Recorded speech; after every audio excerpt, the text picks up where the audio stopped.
You have a choice right now.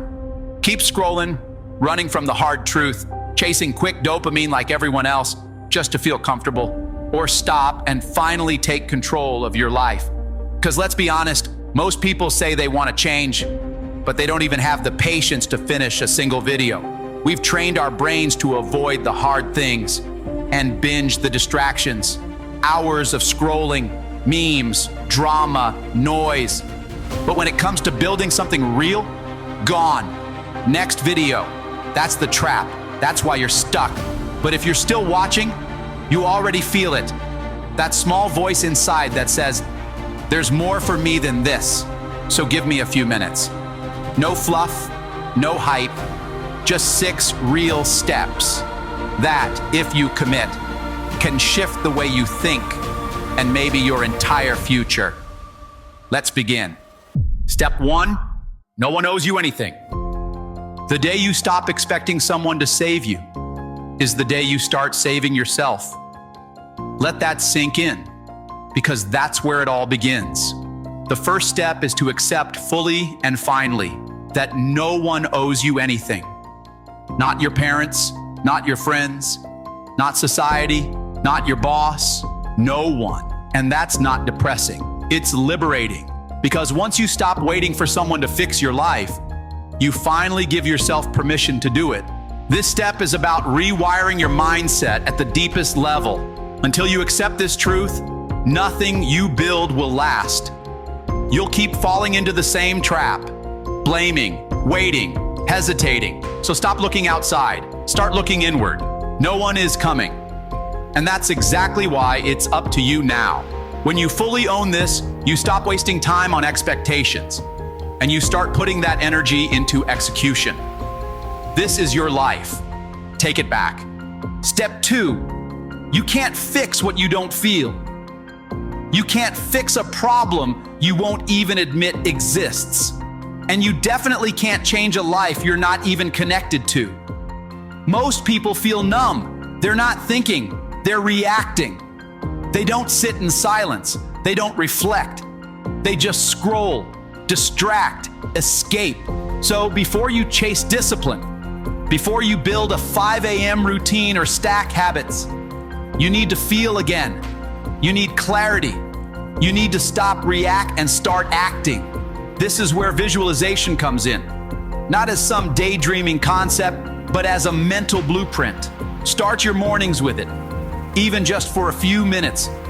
Close your eyes. Picture your future self. Where are you living?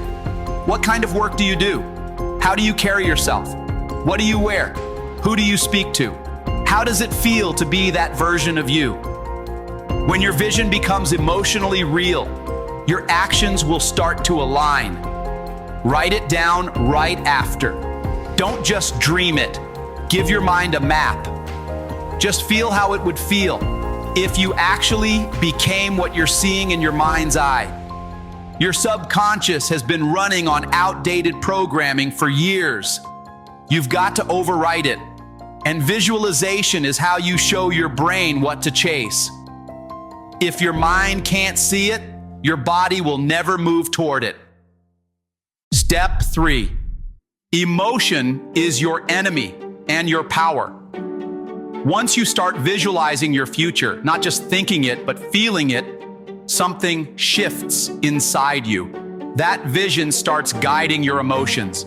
It becomes the compass. And even though your old habits and programming try to pull you back, you'll begin to notice a new voice in your head. At first, it's quiet, but over time, it gets louder. That voice tells you, keep going, don't quit now. You've already seen where this leads, so push yourself. And that's not motivation. That's your mind finally aligning with your mission. It's not easy in the beginning. Your emotions will fight you. Tired, lazy, overwhelmed. But that's exactly why I told you to start with visualization, because that's how you prepare the mind. And once the mind is aligned, discipline becomes automatic. You act even when you don't feel like it. You push because you know what's at stake. You don't wait for perfect feelings anymore. You move with purpose.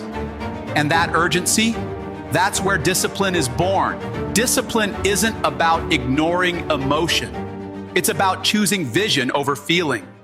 Step 4, your friends might be your cage. This one's hard to admit, but you need to hear it. Sometimes it's not your mindset holding you back. It's your circle. You are the average of the 5 people you spend the most time with. And if those 5 people complain all day, avoid growth, settle for less, guess what you start doing too? It doesn't matter how motivated you are. If your environment doesn't support your growth, it will slowly kill your momentum. And look, this doesn't mean you have to cut everyone off overnight, but you do need to create distance with intention. If they don't push you, challenge you, or hold you accountable, then they're holding you back. You need to be around people who are hungry, people who are building something, people who talk about ideas, not just gossip and distractions. And if you don't have that in real life yet, that's okay. Find it online, follow better voices, consume better energy, upgrade your inputs, because your environment isn't just where you live, it's what your mind lives in. You can't grow in a cage, even if the people around you built it with love.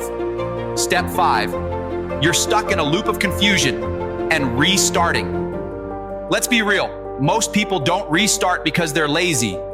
They restart because they're confused.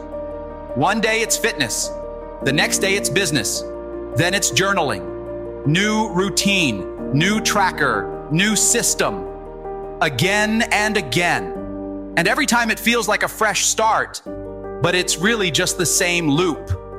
That loop comes from doubt, from not trusting your own path, from constantly wondering if you picked the right thing. But here's the shift. You're not confused anymore. You've visualized your future. You've seen who you want to become. You already know what your life could look like. Now it's not about figuring it out. It's about walking toward what's already clear. So pick one habit, one focus, one direction, and walk. Don't second guess. Don't pivot again. Don't look sideways. The way out of confusion isn't more thinking. It's consistent action. Even if it's just 2 minutes a day, that's how momentum builds. That's how clarity becomes reality. You're not confused. You're just scared to commit. Walk anyway. Step 6, celebrate every little win. Most people only celebrate when they make it, when the big goal is done, when the transformation is obvious. But that mindset, it kills progress before it ever compounds. Because success doesn't show up all at once. It comes in quiet steps, small decisions, invisible shifts. And if you don't learn to notice those wins, your brain will convince you that nothing's working, and you'll quit again. So here's what you do. Start celebrating the smallest wins. Woke up on time? That's a win. Did the habit even for 2 minutes? Win. Didn't scroll for the first hour of the day? Massive win. These small victories are not random. They're the building blocks of identity. And when you celebrate them, your brain starts to believe, I'm actually getting closer. I'm doing great. This is working. You create a new emotional reward system, one that pushes you forward instead of dragging you back.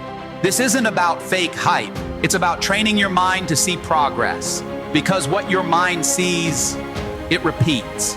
You don't need motivation. You need proof. Small wins give you that proof. You've made it this far, and that already says something. Now it's simple. Start with the first step. Accept that no one owes you anything. Then start rewiring your mind through daily visualization. Don't overthink. Don't wait for the perfect moment. Just begin. Because no one's coming to save you, but you're not powerless. You're already on the path. Now keep walking. This is your life.